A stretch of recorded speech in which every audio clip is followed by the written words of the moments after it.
How's it going, folks? I'm Matthew. This is Lemora's Cards, and today I'm taking a look at the past week in cEDH. We're in week 2 of the new top deck circuit, and there's lots of talks about it being a turbo meta and decks being a little too slow. We've already talked a little bit about semi-blue proactive sort of strategies, which I don't think have been a major impact in terms of like raw numbers of how many are showing up at events. It's tougher to like look at EDH top 16 and tell that, but lots of talk about Rogsai, your Mardu piles, other faster slants of even more traditional decks like TNK, your Ralph showing up. So we're gonna be taking a look at that, seeing if there's some merit to it. I know with some of the larger events this weekend, it did look like faster decks had a pretty good performance. We're gonna take a look at the larger events this past weekend, some of the decks that took them down, had good performances, and what overall we're seeing happen in the cEDH metagame. If you enjoy this video, like, comment, subscribe. Let me know down below which of these deck lists are your favorite. What decks are you going to be playing, trying to get those top deck points, trying to take down events, and what big events are you going to be going to? I should be at the Cookout. I think I'll be there Sunday at MagicCon Atlanta, which should be this weekend, and I'm going to be at the Frenzy of the Falls event in the Creator Clash for that as well. Let me know what deck you think I should play in that. That's going to be pretty exciting. I want to play something kind of goofy. I'd like to win, but I kind of want to play something cool too. But let me know down below what you're thinking. With all that being said, let's go ahead and hop into it. Use the link in the description below to download Whatnot, and you'll get $15 to use to buy Magic singles, sealed product, get anything that you want really. There's no limits. You just get $15 on the account for free just for signing up. Use the link in the description below. Give Whatnot a try. First up, I have the EDH top 16 results for the past 1 month, which is a relatively small sample size, but we don't have a way to look at smaller data without me just going in and doing it manually, at least as far as I know. It would be cool if I could just look at the weekend, or if there was a way to do that. And if there is, somebody let me know. Maybe I should have asked somebody. but I just wanted to look at the current trends and not like the past quarter, which again, and the more you shrink in, the more some of the numbers start to look weirder. You have, smaller sample sizes. The conversion rates start to be a lot higher. We see Tymna obviously still, the most popular deck, 30.5% conversion rate. Just looking at the past month, usually these numbers are like, it's like 27, I think, for the past quarter. Kinnan recently has been doing pretty well. That was a deck that we kept seeing lower conversion rates for, but has been kind of catching up and having more consistent performances as the deck's been retooled. Thras, I've heard, and looking at the quarter, they're at 23% versus the 30%. So maybe for the quarter, not looking great, but people kind of either having, just above average performances in the past month, or it is on the upturn. I've been hearing people talk about this deck being too slow recently, and that can be the case. You don't have very compact win cons, but you do have lots of ways to get to them. Usually slowness is not an issue with the deck, but it can be in some metagames, especially when you have like Rogsai, which is looking really, really good right now. Of the top 10, it is at the highest conversion rate of anything there, and that also applies when you're looking at the full quarter with Rogsai at a 29% conversion rate over 26s, 25s, and then a bunch of stuff significantly lower than that, which has not really been the case with Rogsai. It floats around these numbers, and nothing has really been over TNK recently at this high of numbers, but Rogsai is doing it, and it's a deck that we've talked about for, I don't know, 6 months or something, maybe even the whole year at this point, that is probably underplayed and is performing really, really well. And we saw Data Talk talking about it being at pre-ban win rates and things like that. It's strong. It's still a broken deck. This is maybe the most underplayed deck in the format right now. But for a month, 36% conversion rate is crazy. And the entries are lower, but it's 60. It's still 4th most played deck in the format, but it is something to look at least. And then you have Sisse, which has been on a big upturn. TNT, a little bit of a downturn for the month, 20%. Tali at 21%. Kefka is likely going to appear in our top 10 for the first time for our quarterly report, which we'll probably have next week, something like that. And Vivi for the month looking really, really bad. I think this was like 16% for the quarter, but 8%. 50 entries, 4 top cuts, whatever. 50 isn't too small for what we're looking at, but it is on the smaller side. And the smaller you get, the numbers get a little bit wonkier. Something like a Marnius having 0%. It's probably not representative of that deck. Y'shtola having even a single top cut, kind of unexpected. Again, these numbers are a little weirder, but I wanted to be able to look at something that's a little bit more week to week and not just the whole quarter. In the past month, we've had like the Envy and talk about Semi Blue, and Spider-Man is now starting to come out and have the results. I don't want to look at the whole quarter for that kind of stuff. So maybe I'll start trying to do manually more week to week stuff, but you guys have to let me know what you'd like to see. Now, looking at tournaments, I filtered this to be 50 plus, which you do have to do manually. I kind of feel like for some synergy, maybe it should be a feature on the site, but we'll see. So for 50 plus events for the past week, I believe we had 6 The 6 up here are 50 plus events, the largest being the cEDH UK Championship. So what we had for the winners was a Rog Thras, piloted by Zach Adler, is the winner of the Invitational. The side event, I believe, this player Elijah was playing in the main event and played Rogsai, so I believe it's Rogsai here too, but I don't have anything to go off of other than that's what he played in the main event and had like a dominant performance. Anala winning a 68 player event down in Alabama, Kinnan winning the 110 player event, Kefka winning this 55 player event, and Planeswalker version of Sisay winning the 69 player event down here. Looking at it, it's not crazy turbo pilled. It is 3 Grixis decks when, half Grixis, kind of a proactively slanted. I mean, I would say Simic Pile, and then Sisay. Sisay is actually pretty proactive. It's just not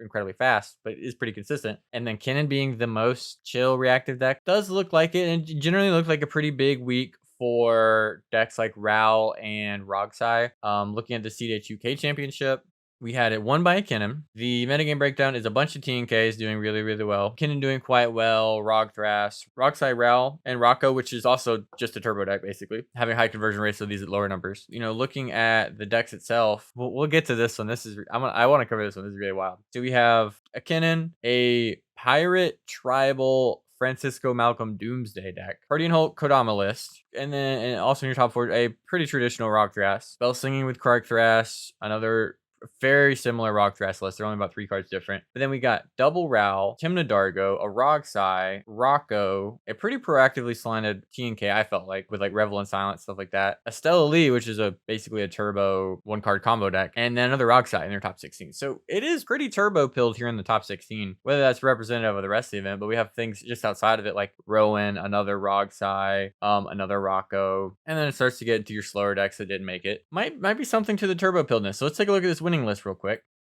So we've got the Mockingbird is not a common card you see in Kinnan. You don't tend to see, honestly, that many of the 2-drop clones with Images, Flesh Dupes. Like, they're not like crazy to run, but looking at like the other lists this weekend that I saw, they didn't seem to be a popular selection. One, you can't, because cards like Clever Impersonator, I think, have been mostly better for this deck that's really just trying to steal other people's heuristics. And then Metamorph has a lot more utility. Mockingbird is not a clone you can flip into, but is really, really nice specifically to give you more of those dork openers because of how popular dorks are right now. A lot of times when you have hands that could go turn 1 Kinnan, like land, Mox Diamond, Kinnan, if you get to go like Elf, Mockingbird the Elf, it's a much more broken start that lets you go turn 2 land, Kinnan, and then you have 6 mana available from your rocks, assuming you don't have any other rocks, or are you rocking your dorks, assuming you don't have anything else to do. That's pretty explosive. It just gives you more options, and it is a flexible card too. Like, the ability for it to be a 1-mana clone of a dork is really nice in those early turns, especially. There's other stuff where it synergizes with, Valley Floodcaller, which is something a lot of the Rock Grasses have built for, and it can just, in a pinch, again, be basically another Phantasmal Image with a little bit less downside. On bigger things, it's a little bit worse, but also you are in a deck that can reasonably spend the 5 or the 7 whatever mana to copy the Atali or the opposing Seaborn Muse. Pretty reasonable inclusion that is going to make some opening hands feel a lot better, give you more access to stuff like Esper Sentinel. The only other real standout in terms of inclusions is the Emrakul, which is not an unbelievable inclusion. This is a card we've seen as a mid-range game breaker. It's the type of card that really does well into those slowed down pods where it's difficult for anybody to win. Decks like Kinnan, we're not really going to churn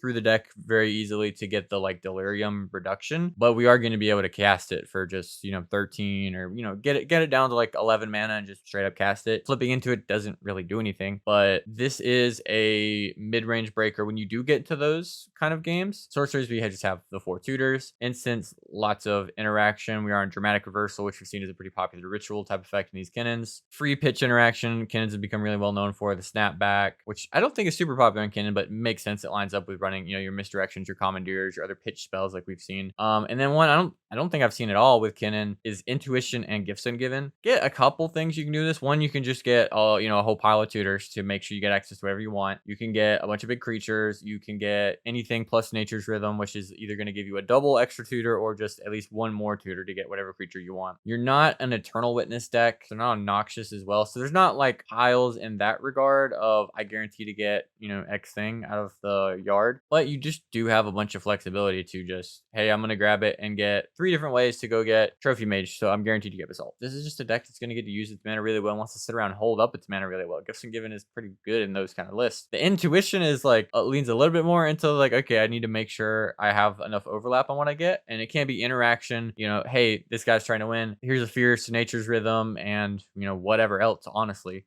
I think pretty reasonable. These are just powerful cards. It's something to think about. Artifacts, whole bunch of fast mana, Mirage Mirror, the Monolith, you expect the One Ring, and Imposter Mech as another clone option. Mystic, Ristic, basically. Well, Copy Artifact doesn't do that, but Copy Artifact, Mirror May, these Copy Enchantment, super popular effects in Kinnan, give you more access to those types of engines. And then we do have the Invasion of Ikoria. Shifting Woodland, that makes the Gifts and Intuition piles a lot more powerful. So that is another card to think about. You're still a Crop Rot deck. You have access to ways to go get your Shifting Woodland, and that is also a card you can put in those piles to get some more redundancy. The piles themselves can a lot of times enable deliriums. Could be an interesting direction to take your Kinnan list.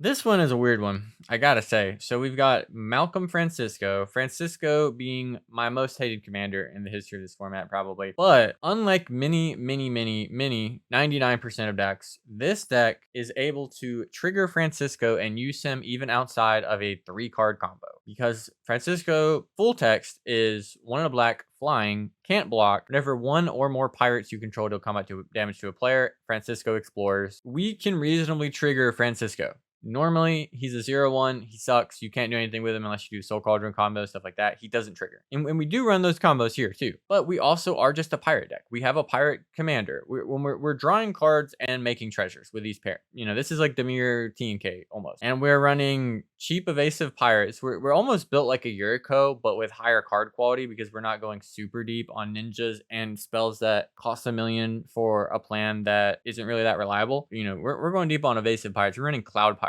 This is, you know, a portal card. But if it swings in and it explores and makes a treasure, it's pretty good. Evasive or otherwise cheap pirates. Thassa's Oracle. Walking Ballista. That's it. Just stuff that overlaps with this pirate plan and 2 win cons. This is actually not a deck that's looking to like enact mid versions of other plans. Like, we're not here to Bowmasters or Opposition Agent you. I'm just here to swing with my pirates and then get through my Doomsday pile all at once while making mana. So we are a Doomsday deck. We got Get Probe to crack our piles. We got Tutors, Transmute Artifact, and Unmarked Grave. Both are going to help us set up the Walking Ballista Soul Cauldron combo with Francisco. Lots of interaction in our instance. We've got Divert. Change the target spell to a single target unless that spells control base too. I really like this, like, Protect the Queen Yuriko-ish plan. You know, I'm going to compare it a lot to Yuriko because it's very similar, but it has so much less filler. It's just the interaction and just cards that win and get you value, and not all this other stuff. It's like, I need a 13 drop in my deck. We got the Born Upon a Wind. We're an ad nauseum deck because we don't have to justify these, you know,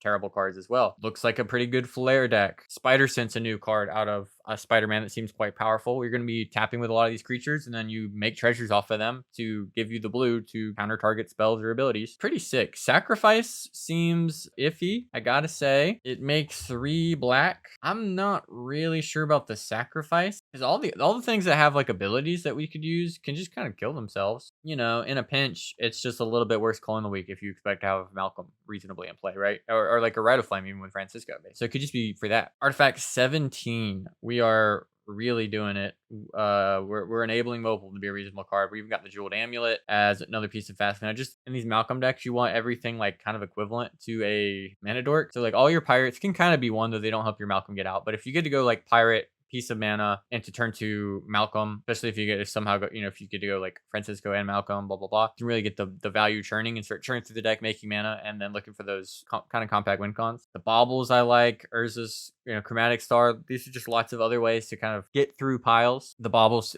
not traditionally used for those kind of piles, but you can do like instant speed lines where it's like, okay, I have a Bauble in my hand. My line is going to involve me putting a Born on top, cracking this Bauble on somebody's upkeep. I'm going to draw the Born, and then at any point I can fire through my Doomsday line. Darkwater Egg even has a way to do that. Vexing Bauble I love, and the Soul Cauldron since they stop. Really just leaning into the plan that you're doing. Mystic Ristic, no Necropotence. Don't know if you're supposed to be on it, but it's not there. And then 27 lands. We're City of Traders, 2 basics. Takanuma lines up decently well here. This is a cool list. it seems a little weird when you first read it, and some of the creatures, it's almost like, like I mentioned, like a Yuriko or a Magda, where you're just playing creatures to kind of enable that game plan. And there's not that many cheap ones of these types, I imagine, especially evasive ones. I think this is pretty sick. If you like something like that, like a Yuriko tempo control kind of doomsday deck that can have combos that are hard to interact with, I think it's really sick. I really like it. Kind of briefly touching on this Krark Thras list. The last time I covered one of these, it was more of a Rog Thras inspired Cradle focused list. This is leaning more into the direction that I've seen a couple Krark Thrases go, where it's still doing lots of stormy stuff. Like here you have Runaway Steamkin, Electro, Ashling, Urabrask, where you're definitely leaning into that, casting lots of instant sorceries, making red mana game plan, and then your copy effects or whatever. And it does a little bit of what I've seen where there are some of these lists that are running like a Zada package. This one isn't, but that package does overlap with Goldspan Dragon as well, which is flying in haste. When it attacks or becomes a target of a spell, make a treasure, and then it gives treasures, tap, sack it, add 2 mana of any one color. So you play your Goldspan, you sling with it, you make a treasure, that treasure taps for 2 mana. Goldspan does not have ward, and it's not even the equivalent of ward because your spells also trigger Goldspan Dragon. When you Ancestral Anger, that's going to trigger Goldspan Dragon, make a treasure that makes 2 mana. This returns like all these spells into Rite of Flames. Any of them that you copy will also target it and make more mana. So if I Ancestral Anger, I win my Krark flip, make a treasure, that treasure taps for 2, draw a card, and then the copy, make a treasure, draw a card. So I spend 1 mana, I get 4 mana and draw 2 cards. Really, really good. And then you start involving the Urabrask, the doublers, any of that other shenanigans. It starts to get out of control really, really quick. I've seen some that do, like I mentioned, the Goldspan and the Zada. This one doesn't really have another equivalent to that, but does have a really, really powerful one in Goldspan. And these cards could just be okay in general. Some of them are a little bit iffier, the sorcery ones that just draw a card, but it can just be 1 mana, draw 2-ish cards, 2 point whatever. Book of Creativity can be used to get card advantage or deal damage to creatures, which is really nice. You have free spells that you can try to cast over and over and over to get more effects, like Land Grant potentially and Reverent Silent, which I think is pretty freaking sick. Actually, I really like this kind of stuff. I like the Electro, Ashling, Goldspan, Urabrask, Stormkill, like Treasonous Ogre, like just really knowing what you're there to do. Really slanted to just jam and bringing some options to deal with it. Right, you have the Reverent Silence to get rid of draw engines. Might have the Meek, another one of those cards. Man, if you get any extra, you get this Goldspan engine going. It seems so powerful. Really, really hard to disrupt, and just pairs really, really well with the Thrasios. No Emerald Charm, which has been a kind of popular version of these as well, and can, target your Goldspan if you don't have like a Cradle or something else to get. But I don't even think we're on Cradle because we don't have like Crop Rot, which I have seen Crop Rot be horrific when Krark is in play, but it can also be, really strong. But in general, strip mining yourself for no gain, potentially, with a Crop Rot is really, really, really, really rough. We are running Underworld Breach combo. We got the LED. We're on Ruby Medallion too, which makes a lot of sense as red centric as we are. Breach, Mystic, Ristic, Carpet, 26 lands. We're not even trying to mess around with the Cradle. We're on Forbidden Orchard. Jeez. I think this is really sick. This is a really cool direction to take it. Taking advantage of the spells, even if Krark isn't in play, and then especially makes them good when Krark is in play. And it's just really leaning into what it's doing. It's not doing half of this, half of something else. It's jamming Storm into a teamer list, and isn't trying to assemble like goofier low card quality combos like Frenetic Efreet, and is also not trying to be a Cradle deck. It is dedicated in what it's doing. It is storming.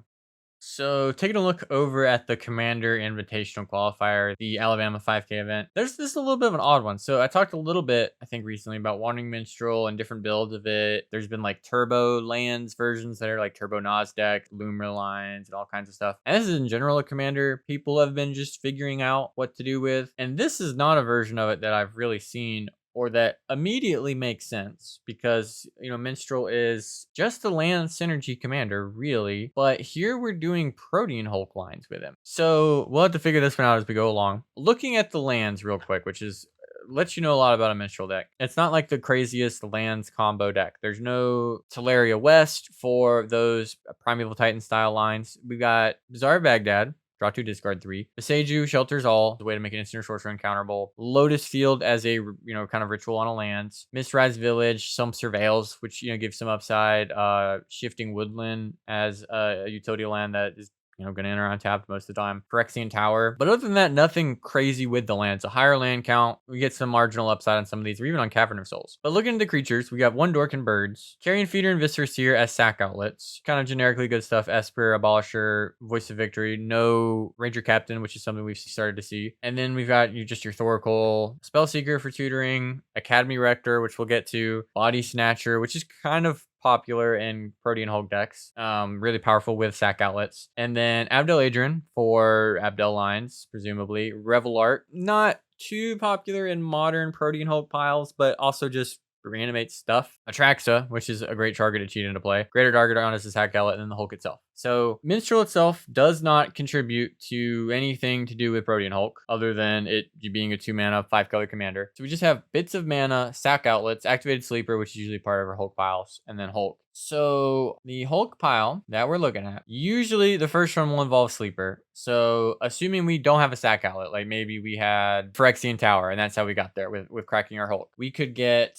activated sleeper to be another Protean Hulk, a sack outlet, and Grand Abolisher. We can sacrifice our activated sleeper to be another Hulk pile that then gets Revelark, probably Wild Cantor for mana, presuming we didn't use that already, just to get another Hulk, because we can then sack the Revelark, bring back sleeper, enter as a Hulk, which then does that go infinite? Like once we do that, we can Spellseeker through our deck too. If we at any point can get the Spellseeker too, we can, because we get to return two with power 2 or less to the battlefield. So we can get like activated sleeper and Spellseeker, sack them both, bring back the Revelark, sack it, get them back, and then we just get our entire deck. And we can also net infinite mana with Wild Cantor while we do that. So we get our entire deck protected, infinite mana, and then Oracle at some point, right? Well, we have to actually draw the land. So instead we can Academy Rector and get Goblin Bombardment, and then use that as our sack outlet and deal infinite damage while we do this too. There's actually probably a lot of overlapping things we can get here, not knowing the optimal lines, because we also can just net infinite mana, demonic tutor for any of these creatures, set up different lines. That's really cool. We can also set up the Abdel line. Atraxa is a thing we can just entomb, reanimate, be really strong. This is a cool deck. Wandering Minstrel, I don't know how much he contributes to it other than being 5 colors, but wow, this is some really pretty interesting lines with the Revelark activated sleeper shenanigans. Does it even need to get back the Revelark? Can it just be itself? Can it just activate sleeper die, target itself? That might get through that too. I don't know how that works. Judge. Sorceries. We got Cabal Therapy. Reasonably common in decks that like go to mill themselves doing that kind of shenanigans, but it's also a sack outlet, of course. Tutors, Reanimation, Life from the Loam, Eldritch has another tutor, Sevrek, Show and Tell, and Natural Order, both as ways to cheat into play some of our big stuff. Natural Order can go get our Atraxa or can get the Protean Hulk itself. Not really good targets other than that. And then we are still on Scape Shift, which this can be just a mana positive spell when all the lands enter untapped, right? You get the Lotus Field, you can get the Shifting Woodland, whatever. Cheap interaction, the Entomb, Silence, top deck tutors, Veil, Elder Army's Call, Born Upon a Wind, Intuition and Gifts, and Frantic Searches, ways to get some of the stuff into the graveyard. No MBT, you can tell we're greedy. Just the 8 artifacts, all fast mana, and then the 2 rocks. Decent amount of enchantments, Carpet, Expiration, pretty common in Minstrel decks. Fish, 3 Animate Dead style effects to loop with Abdel. Goblin Bombardment, which we went over, at least has a line for, and then it can be a sack outlet for our Protean Hulk stuff. Breach, but we're not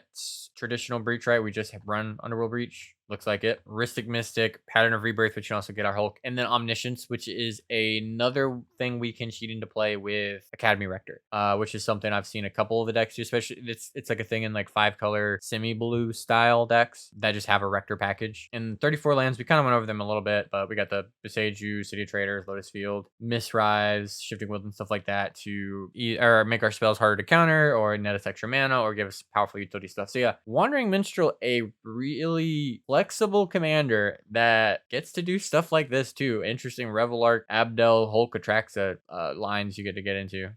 Same event. I just talked about Green Goblin in the last video, but that was recorded before I played it. I've played a tweaked version of this player's list, and it's really sick. I really like Green Goblin. I love Fleem. I love the name. I love how stupid he is. He is a conundrum, and I do really like him. I do hope they print Fleem. Give me a Fleem Secret Lair. I'll buy it. But I really, really like Green Goblin, and this might actually be the deck that I play at Cookout. In case you didn't see the last one, it doesn't show us both sides, I don't think. Can I see the other side? I go to TCG player. Okay, I'll go fuck myself. So on the front, Norman Osborn is a 1 in a blue, 1/1. Can't be blocked. When he deals common damage to a player, he connives. That's it. It's actually pretty good. He's Grixis because of the backside of him, which we'll get to. So he is just a 2-mana Grixis commander that when he deals combat damage to a player, you loot. Draw a card, discard, put a +1/+1 counter on him, and he can't be blocked. The can't be blocked is critical. I think this deck would be significantly worse if Norman could be blocked. That ability to have something pretty Rogsai adjacent and also have some card selection and graveyard synergy is really, really potent. You really, really feel that as someone who's played a lot of Rogsai. You feel the ability to just get to see one more card a turn. It is more mana than Rog. He is like in between Rog and Sai in terms of function and power, kind of. Although he's like significantly better than Silas, who is a little bit underrated, but you can kind of see what I'm talking about. And he's already just pretty good. Looting, I've just played games where just Norman is at it. You know, you just play a turbo Grixis kind of strategy and you have a guy who loots and, you know, makes your breach a little bit easier, just does that.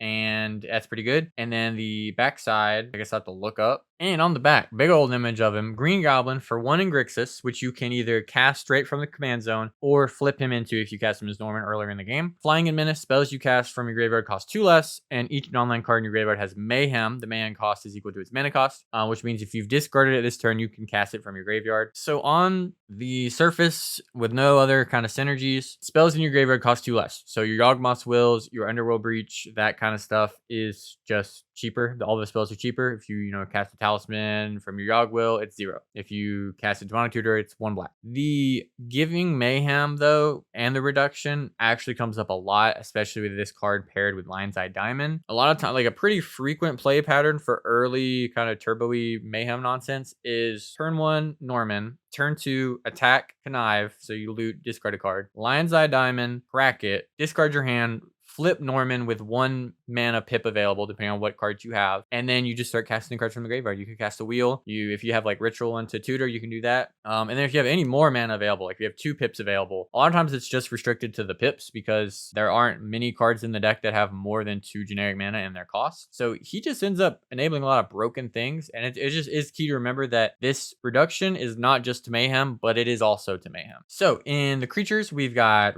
staply, like stuff you'd see in Rogsai. We have your Ragavan, Thoracle, Bergi, Simian Spear Guide, and Floodcaller. Notable exclusion is Bowmasters, which sometimes gets excluded from Rogsai lists, which sometimes gets excluded from Rogsai decks anyways. Inti, Seneschal of the Sun, which is whenever you attack, you may discard a card. When you do, put a +1/+1 counter on target attacking creature, blah, blah, blah. Basically, when you attack, discard a card. And then whenever you discard 1 or more cards, you exile the top card of your library. You may play that until your next insta. So it gives you impulse draw effects on all your discards. So assuming Norman and Inti, you attack with Norman, Inti trigger, discard, impulse draw, and then Norman will hit connive, draw, discard, Inti trigger, impulse draw.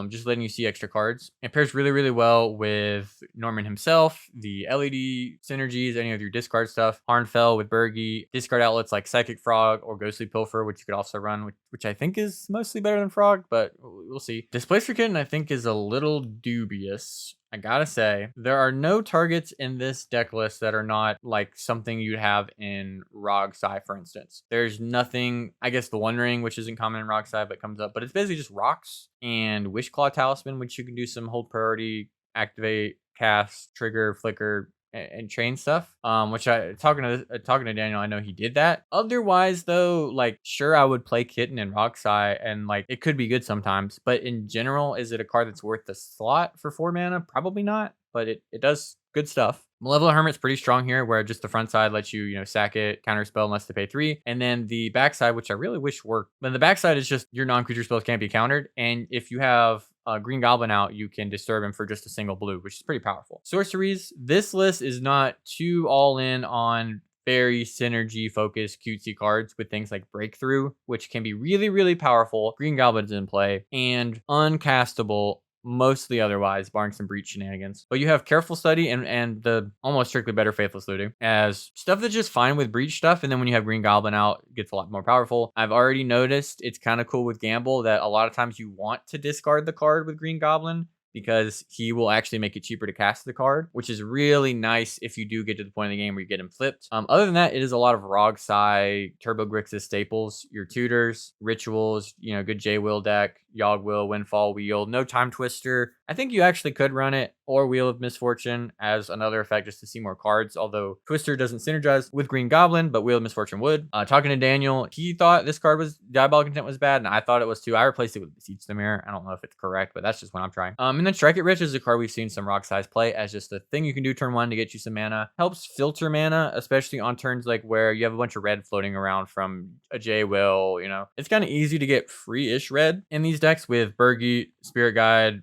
Red of Flame, J-Will, stuff like that. So sometimes Strike It Rich can help. And then the flashback cost being just red on its own can also help with Green Goblin combo turns. And then Will of the Jeskai is like a 4-mana wheel, but it's choose one if you control a commander. You can choose both. Each player may discard their hand and draw 5. Each instant sorcery in your graveyard gains flashback until end of turn. Most of a wheel plus a Past in Flames. It's pretty good. I think it can be a little slower if you don't get really explosive starts, and it's really tough to do Green Goblin into 4-mana spell and have mana left over to take advantage of the flashback, unless those are spread out. We just have a lot of mana lying around. Instance, we got the Offer, Pack, Chain, some of your rituals, Consult, Fluster, both Red Blast, Born Vamp, Snap, Frantic Search, which feels like it seems like a card that would just be reasonable in a deck like, you know, your Rock Size and stuff like that, but just has some extra upside here. Your Final Fortune, MBT, no Force Negation here. Artifacts, pretty high count, 18, lots of fast mana, very, very, very strong LED deck. LED being able to have text even without Breach or Tutors, which LED does just have a lot of text in general in black decks, especially Grixis. There's just,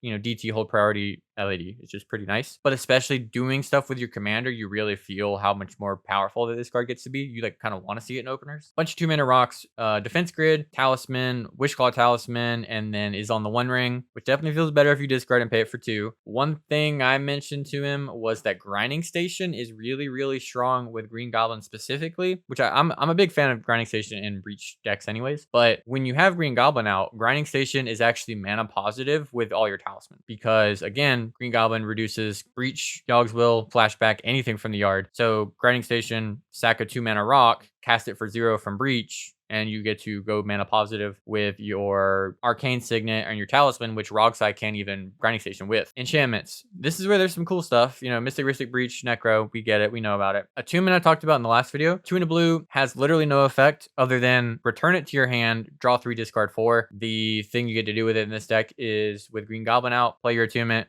return to your hand, draw 3, discard 4, all of those cards you get to cast again, including Attunement. This is one of the unique things that this deck gets to do with Kitten that Rockside doesn't, because of it lets you actually loop through your deck if you have a blue rock, and it's just a cool way to turn through your deck. This is probably, though, in this build, the most Green Goblin only card in the deck. I don't really think you ever want to do anything with it normally, and it doesn't look good in openers, but it's basically the only card like that in the deck that is synergy or bust, and it technically isn't. You technically can still do some Breach stuff with it and churn through your deck a little. It's just not phenomenal if you're not doing the Green Goblin thing. And then Artist Talent, I think this is the Artist Talent deck. It feels really, really, really good. We got the NT thing already. We've got the synergies with Norman and Green Goblin and all that. The main mode you care about is the first one, but the second is good too. But just whenever you cast a non-creature spell, you may discard. If you do draw, obviously if it looted instead of rummaged, it would be better, but it's still actually really, really good. I think this is the Artist Talent deck. If you want to play Artist Talent, I think this is the best one to do it in. 27 lands. Maybe this count is supposed to come down. I don't know. It's a little bit higher than Rockside for sure, which float from 23 to 25. In terms of things unique to this, other than like this mana base is a little painful, I'll say, with Cephalid Coliseum, Fire of Industry, Forbidden Orchard. You could probably run it, but you really got to win quick with Forbidden Orchard.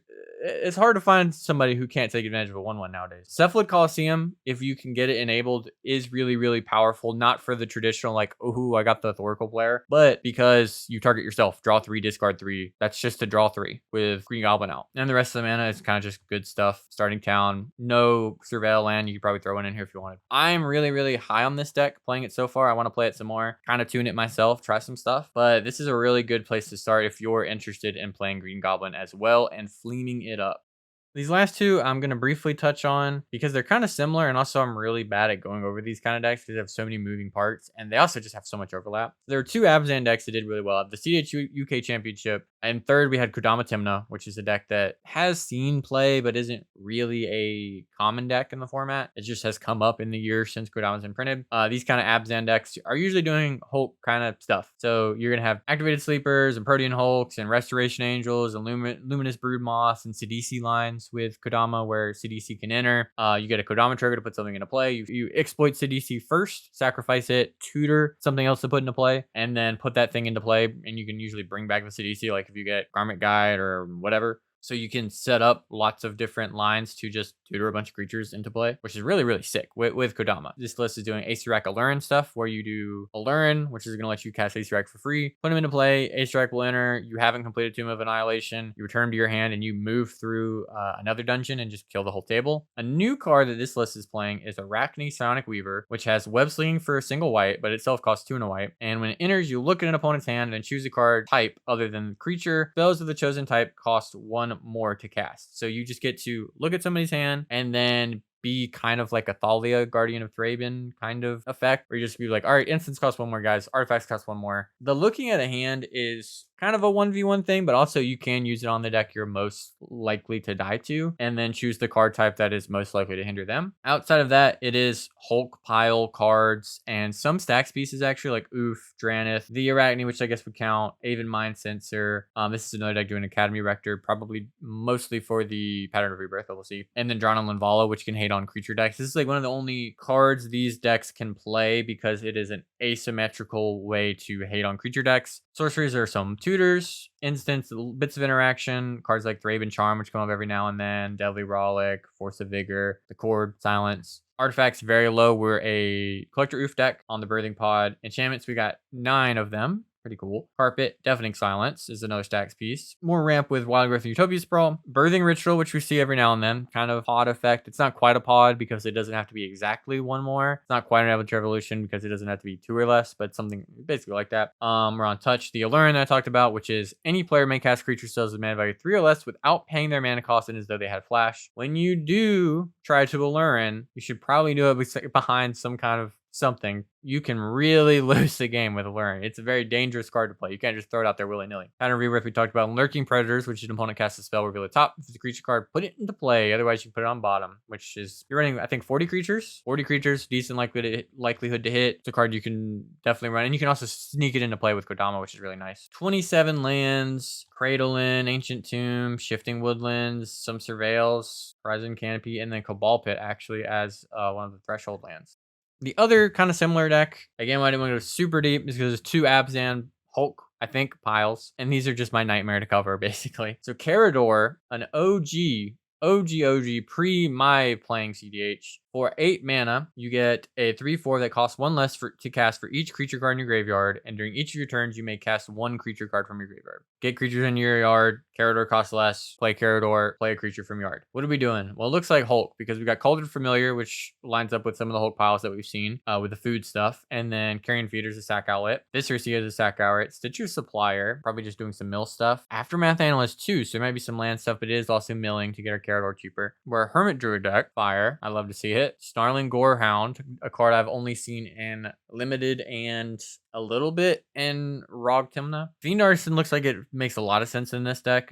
X, and then you spend a Hybrid Gruul, sack a creature, and then you can find a creature that costs X or less. Put it onto the battlefield. Oh god. See, this is why I don't want to do full breakdowns on some decks. There's Safi. Safi is a nonsense magic card. Sacrifice it. When target creatures put in your graveyard this turn, return that card to the battlefield. Safi introduces lots of shenanigans with lines. At its most basic, it lets you Hulk again, where you sack Safi, target Hulk, bring back Hulk, and you can even do it kind of the long way, where the original Hulk will go get Sleeper, Safi, and a sack outlet or whatever, and then you sack Safi, target Sleeper, sack Sleeper, Safi, bring back Sleeper, have another Hulk or another Safi, and you can see how it devolves. It's nonsense, especially in decks. So we have like Renegade Rallier is one of the cards most known for comboing with it. When it enters, if a permanent left the battlefield under your control this turn, return target permanent card mana value 2 or less from your graveyard to the battlefield. That's Safi. Samwise Gamgee is part of the Hulk piles with Cauldron Familiar, where another non-token creature enters, you make a food. food. When this guy enters, he drains the opponent's sack of food to return to the battlefield. So him with a sack outlet can just win the game. Bowmaster, Satyr Wayfinder is going to mill and get us lands. We're a Warren Soul Trader deck, of course. It lines up pretty well. We're also doing Abdel Adrian lines, Revelark,